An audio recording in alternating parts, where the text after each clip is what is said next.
नमस्कार दोस्तों, एक बार फिर आपका हार्दिक स्वागत और अभिनंदन करते हैं। हम आज हमारे साथ हैं आचार्य श्री विवेक वैद्य जी।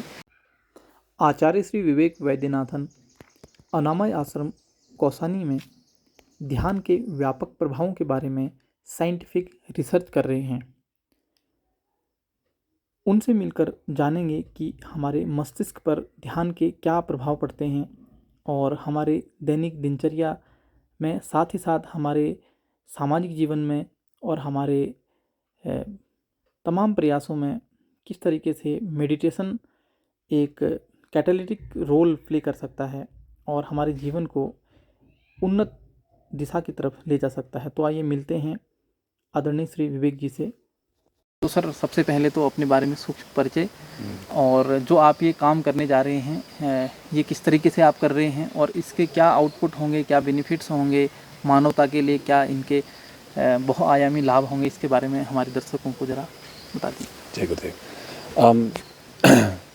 तो मेरा नाम विवेक वैद्यनाथन है और मैं भावातीत ध्यान महर्षि महेश योगी जी द्वारा प्रणीत जो भावातीत ध्यान प्रक्रिया है उसका शिक्षक हूँ। 2007 में मैं इसका जो शिक्षक बना था, लेकिन मेरा एक इस पे रुचि रहा है ये जब मैंने ध्यान सीखा था तब से, कि कैसे कि ये जो ध्यान की पद्धति है, महर्षि जी ने हमेशा जब मैंने सीखा था तब भी बताया था तो कि ये वेद से आया है। अब अगर ध्यान ये सब वेद से आए हैं तो ये वेद और ये सब वैदिक वाङ्मय और ये सब हमारे यहाँ हमारी जो संस्कृति है, ये हमारा जो बहुत बड़ा धरोहर है वैदिक ज्ञान का, कि हमने भगवद गीता पढ़ा है, बचपन से ही पढ़ते हैं या वेदों के बारे में सुनते हैं, रामायण महाभारत पुराणों की कहानियाँ हैं। इनका मतलब क्या है ये समझने की बहुत बड़ी एक प्रयास रही है मुझे। और महर्षि जी ने कहा कि ये एक्चुअली एक चेतना का एक स्पंदन है। भाई चेतना का स्पंदन है और एक जीवन का अंग है ये। तो अभी तक हमने इसको अनुभव कैसे करेंगे? तो मतलब कि ये व्यवहारिक है या ये सिर्फ एक काल्पनिक कोई किसी की कहानी है या किसी ने ऐसे कोई बहुत सुंदर कविताएं लिखी हैं वो बस रखने के लिए रखी है? तो इसका एक व्यवहारिक रूप जो है, इसको समझने का एक प्रयास रहा है मेरा। तो महर्षि महेश योगी जी ने इसको जो है जब से भावातीत ध्यान सिखाना शुरू किया है, कहा कि ये पूरा का पूरा वेद का अनुभव कराता है। अब वेद का अनुभव कैसे होता है? जो शब्द विद होता है, विद का मतलब होता है ज्ञान, मतलब जानना। जो उसका जो धातु बनता है वो ज्ञान का धातु है जिससे जाना जाता है, और उसी से वेद बनता है, यानी जिससे जाना जाए, जिसको जाना जाए उसको वेद कहते हैं। किस चीज़ को जाना जाए? मतलब कि भाई अगर आप इसको सूक्ष्म स्तर पर ले जाएं, मतलब कि अगर भाई शरीर को जाना जा सकता है, प्रकृति को जाना जा सकता है, लेकिन प्रकृति शरीर उसके सूक्ष्मतर स्तर क्या है? अपने आप को जानना, आत्मा को जानना। तो वेद जो है आत्मज्ञान का एक प्रक्रिया हुआ, एक पूरा आत्मज्ञान का एक, अगर मैं कहूँ एक ऐसी कृति है जहाँ पर आत्मज्ञान का जो प्रस्फुटन है, आत्मज्ञान के बारे में कैसे कैसे आत्मज्ञान होता है, उसको एक पूरी तरह से डॉक्यूमेंट किया गया है। It is the biggest documentation of the experience of the self. अब मैं इसको हिंदी में मैं कह नहीं पाऊँगा लेकिन ये आत्मज्ञान का एक बहुत स्पष्ट लिखी गई एक ऐसी एक वाङ्मय है। और ऐसे वाङ्मय, तो अगर वेद ऐसा वाङ्मय है तो वेद से क्या प्रभाव होता है ना? पहले तो जब हम ध्यान करते हैं तो आत्मा का जब हम अनुभव करते हैं तो वेद का अनुभव करते हैं, ये हमने अभी समझा है। और इससे क्या प्रभाव हुआ? महर्षि जी जब से ध्यान सिखाना शुरू किया है तब से एक चीज़ बहुत साफ साफ प्रमाणित हुई है, और आज के समय पे ये इसका प्रमाण और भी साफ निकला है कि जब आप भावातीत ध्यान, जब आप आत्मा को अनुभव करते, भावातीत का मतलब होता है कि ऐसा ध्यान जहाँ आप भावनाओं से परे अपनी स्वचेतना का अनुभव करते हैं। जहाँ आप स्वचेतना का जो अनुभव करते हैं वो भावातीत ध्यान हुआ। तो वो जो भावातीत ध्यान अगर आप अनुभव करते हैं तो क्या होता है मस्तिष्क में क्या होता है कि मस्तिष्क पूरा का पूरा समग्र रूप से काम करने लगता है। अब इसी को हम योग भी कहते हैं। योग का मतलब है सब कुछ एक साथ काम करना, है ना, जुड़ा हुआ रहना। तो मस्तिष्क समग्र काम करता है, तो इसी को योग भी कहते हैं। ये जो योगिक स्थिति है यही वेद भी है जी। अब ये वेद का एक अनुभव है। अब देखिए वेद का हमने तो देखा है कि भाई वेद अनुभव क्या कैसे कह रहे हो, वेद तो किताबें हैं। वेद की जो किताबें हैं उस अनुभव को ही वर्णित किया गया है। तो जब वो अगर वेद की किताबें उन अनुभवों का वर्णन है तो उसको सुनते हैं तो क्या होता है, इसका भी एक बहुत बड़ा ज्ञान है। जब आप ध्यान करते हैं तो मस्तिष्क की तरंग ऐसा लगता है कि सारे के सारे एक जैसे होने लग जाते हैं। इसी को कहते हैं इलेक्ट्रोएन्सेफेलोग्राफी के कोहेरेंस ऑफ ईईजी, मतलब कि आपकी मस्तिष्क के अलग अलग तरंग जो हैं वो एक साथ काम करने लगते हैं जब आप ध्यान करते हैं। जब आप ध्यान में वेद की पाठ सुनते हैं, जैसे आप यहाँ पर वेद की पाठ सुन रहे हैं, है ना, तो वेद की पाठ जब आप आंखें बंद करके बस एक स्वचेतना के स्तर पर, एक आत्मपरक चेतना के स्तर पर बस एक हल्का सा आंखें बंद करके सुनेंगे तो आपका मस्तिष्क उसी तरह से ध्यान के जैसे ही काम करने लगता है कि पूरा का पूरा मस्तिष्क समग्र होता है। अब आप ये बोलोगे कि यार ये ध्यान और ये समग्र रूप से मस्तिष्क काम करता है तो इससे फ़ायदा क्या होता है जी, है ना। इस पे बहुत सारा शोध कार्य हुआ है पिछले 15 सालों में। पिछले 15 सालों में काफ़ी इस पे शोध कार्य हुआ है ये समझने के लिए कि भाई समग्र मस्तिष्क से क्या लाभ होता है। ये देखा गया है कि जो भी सफल व्यक्ति हैं, चाहे वो ध्यान करे ना करे कोई फ़र्क नहीं पड़ता। मान लीजिए गोल्ड मेडल जीतने वाला कोई जो है स्पोर्ट्स एथलीट हो, या जो बड़े बड़े कंपनियों को जो अच्छी तरह से निर्वाहित करने वाला सीईओ हो जी, है ना, उनका अगर आप तुलना करें एक और एथलीट जो गोल्ड मेडल नहीं जीता लेकिन अंतर्राष्ट्रीय स्तर पर खेलता ज़रूर है जी, लेकिन मेडल नहीं जीत पाता, और उसी तरह से एक और जो मैनेजर है जो मिडिल लेवल मैनेजर है, उसी कॉलेज से है, उतनी ही एक्सपीरियंस का है, लेकिन वो सीईओ नहीं बन पाया। अब बोलोगे यार वो सीईओ क्यों बन गया, ये क्यों मिडिल लेवल रीजनल मैनेजर रह गया, या ये गोल्ड मेडल कैसे जीत गया, ये इसका एक ही अंतर है, वो जो व्यक्ति ज़्यादा सफल है उसका मस्तिष्क ज़्यादा समग्र है। ये नापा गया है जी, है ना।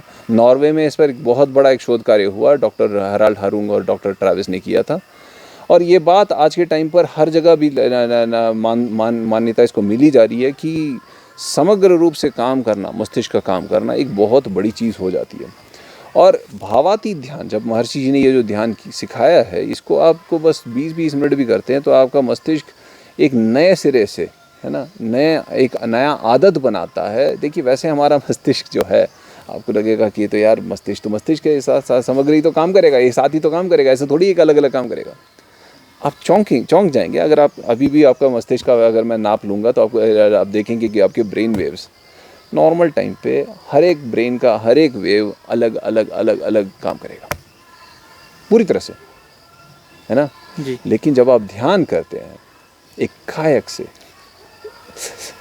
2-3 मिनट, 1-2 मिनट में ही पूरा का पूरा मस्तिष्क के सारे तरंग समरूप हो जाते हैं, या कम से कम अल्फा के लेवल में समरूप होने लगते हैं। धीरे धीरे लंबे समय सिरे पे ध्यान करते समय सारे के सारे मस्तिष्क के सारे तरंग समरूप हो जाते हैं। और ये जो समरूप होना है इसका मतलब है कि सारे के सारे मस्तिष्क यहाँ से यहाँ सब कुछ एक जैसे काम कर रहा है। यानी ये वाला मस्तिष्क का भाग जानता है ये यहाँ क्या हो रहा है, ये वाला जानता है यहाँ क्या हो रहा है। इसको बोलते हैं सीईओ ऑफ द ब्रेन। ये जो काफ़ी सारे निर्णायक जो निर्णय करने की जो क्षमताएं हैं वो मस्तिष्क के आगे के जो स्तर पर है। ये पीछे जो है प्रतिक्रियावादी मस्तिष्क है ना। अलग अलग मस्तिष्क ये देखिए, हमारा मस्तिष्क जो है ना, जैसे कहते हैं ना, जैसे एक टीम होता है ना, फुटबॉल टीम है या क्रिकेट टीम है ना, 11 अलग अलग प्लेयर, सारे के सारे धुरंधर खिलाड़ी हों, सबके सब अपने लेवल पे बेस्ट हों, लेकिन वो एक दूसरे से बिल्कुल ना बात कर पाए, है ना, एकदम एक दूसरे से खफा है ना, लड़ रहे हैं। और दूसरा टीम है चाहे उस लेवल पे नहीं है लेकिन वो एकजुट है, तो आराम से हरा देंगे, वो चाहे कि जितने बड़े चैंपियन हो। उसी तरह से हमारा मस्तिष्क भी ज़्यादा सफल तभी है जितना वो समग्र हो, एक साथ सब मिलके काम करेगा। बिल्कुल। तो यही बात आज के टाइम पर, यही चीज़ को बढ़ाने के लिए ध्यान और वेद का जो पाठ भी, वेद का सुनना भी है, वेद का पाठ भी इसी चीज़ को बढ़ाता है। और यही चीज़ और भी चीज़ें बढ़ाता है, यही चीज़ हमारे स्वास्थ्य को भी और बढ़ाता है। स्वास्थ्य यानी हमारे यहाँ आयुर्वेद में तो हमेशा कहते हैं कि वात पित्त कफ जो है ये सम होता है।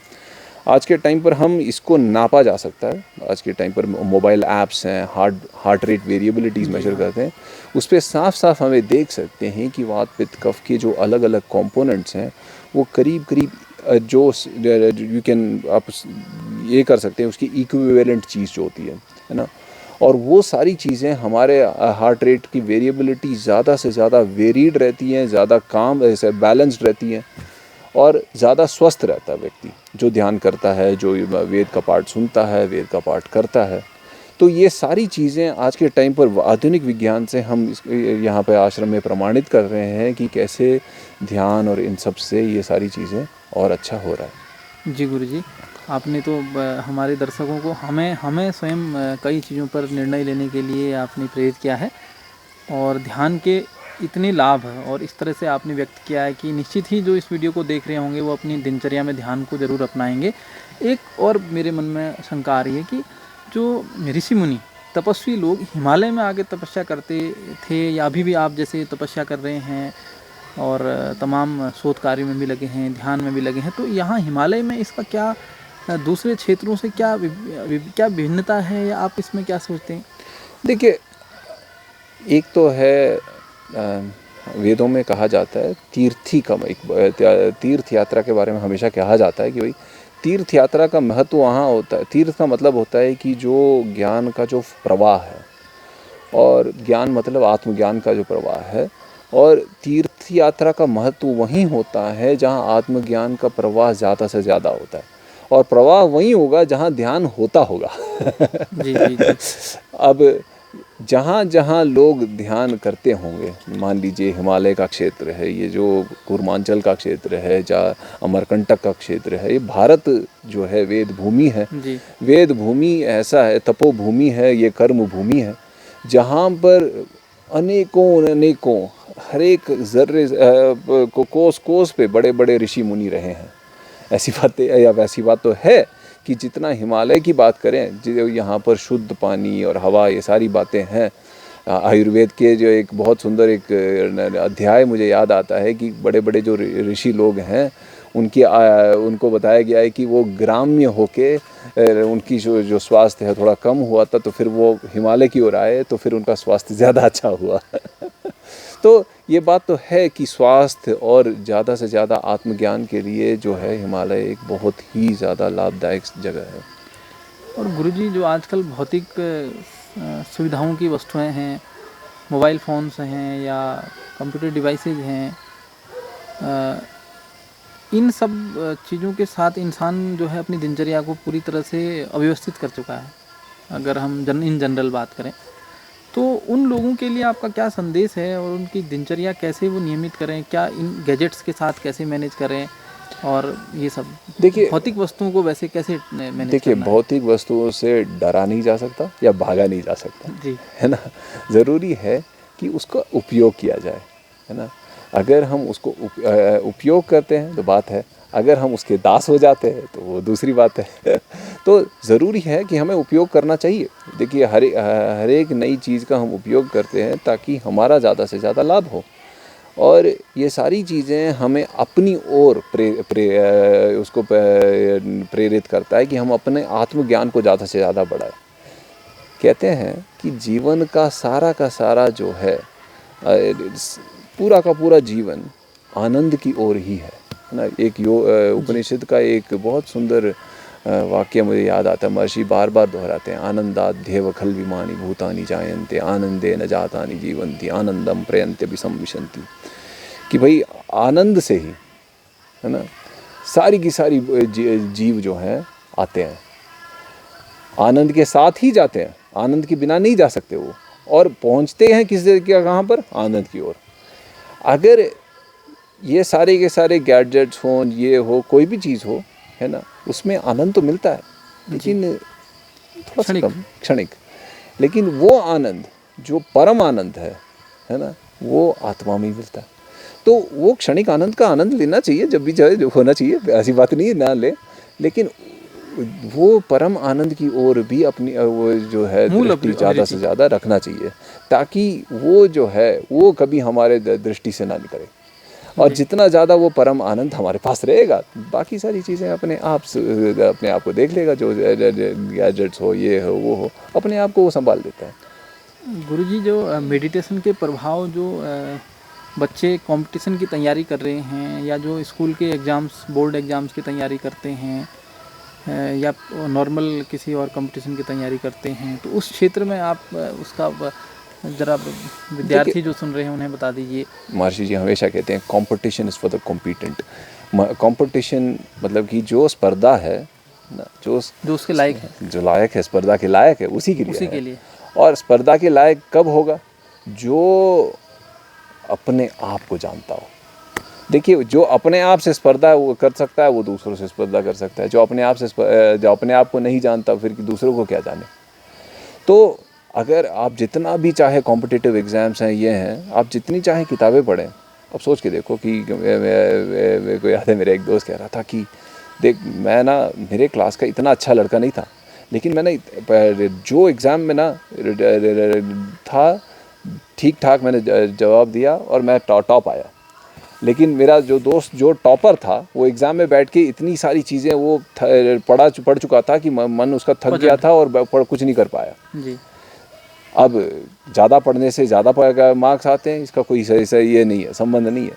संबंध है कितना ज़्यादा आपका मस्तिष्क शांत भी है और तीक्ष्ण भी है ना। मतलब कि आपको दोनों चीज़ें हैं। इसको कहते हैं अंग्रेजी में रेस्टफुल अलर्टनेस। मान लीजिए कोई तीर को यूं फेंकना चाहता है, बार बार यूं फेंकेगा तो ज़्यादा दूर नहीं जाएगा, लेकिन धनुष में लेके पीछे खींचे, ताके, फिर छोड़े, तो निशाने भी जाएगा और तेज भी जाएगा। उसी तरह से आप अपने आप को, तो यहाँ पर ज़रूरी है सही युक्ति का अपनाने का। सही युक्ति अपनाने की जो क्षमता है, एक शांत मन से होता है, एक विचलित मन से नहीं हो सकता जी। अगर आप मन को भर के रखेंगे, थके रखेंगे, तो मन विचलित रहेगा और विचलित मन में इतना कोई क्षमता नहीं रह जाती।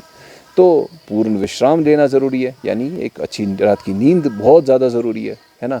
ब्रेन साइंस साफ साफ कहती है कि आपने जो भी कुछ पढ़ा है, आपकी जो नींद में उनका जो न्यूरॉन्स हैं, उसकी डेवलपमेंट तभी होती है ना।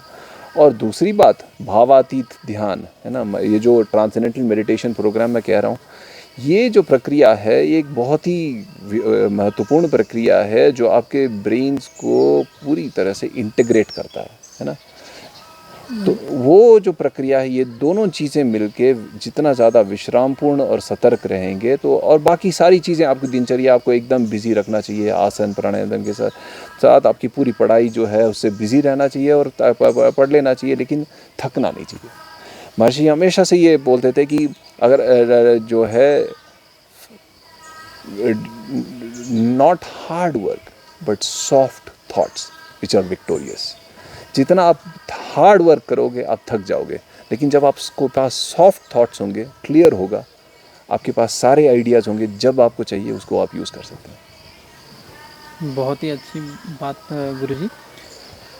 गुरुजी, एक और चीज़ मन में आ रही है कि जैसे बहुत सारे लोग जो हैं आजकल, वो अपने लक्ष्य से भटकते हैं, या फिर दूसरे कुसंग में पड़ते हैं, या कहें कि वेस्टर्न कल्चर की तरफ जा रहे हैं, या डिविएट हो रहे हैं। तो उनको वो क्या, उनके लिए आपका क्या संदेश है, अगर ऐसे कोई लोग हैं, और उनको उस रास्ते से वापस कैसे आएंगे वो लोग?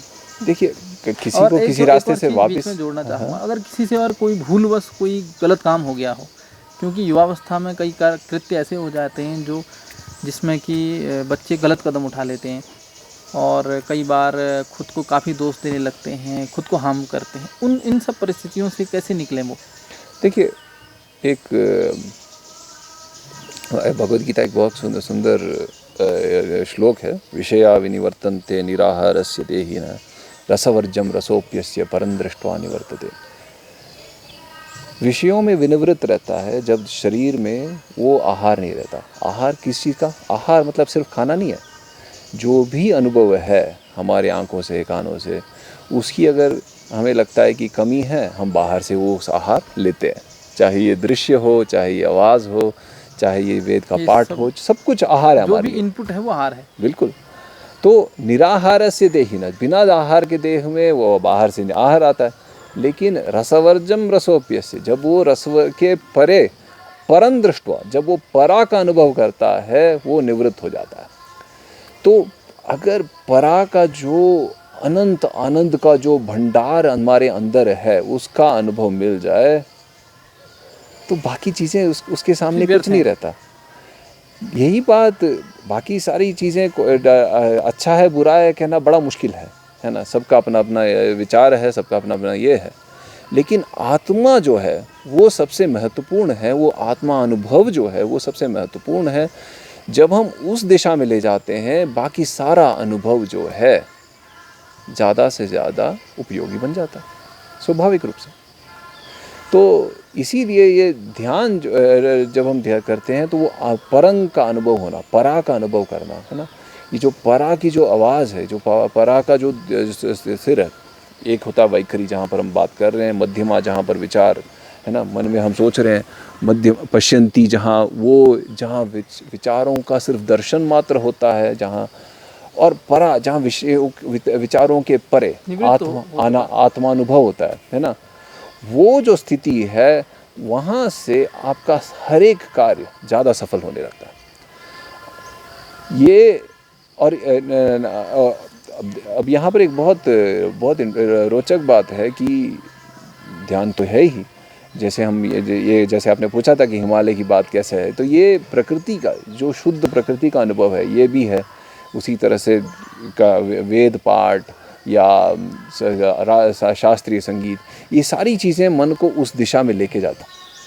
महर्षि जी ने जब से ध्यान सिखाना शुरू किया, उस समय में, उसके शुरुआती समय में महर्षि जी बताने लगे कि भाई आपको एक छोटा सा प्रतिशत जनसंख्या ध्यान भी करता है ना, उस जगह का जो है एडमिनिस्ट्रेशन या गवर्नेंस जो है सरल हो जाता है।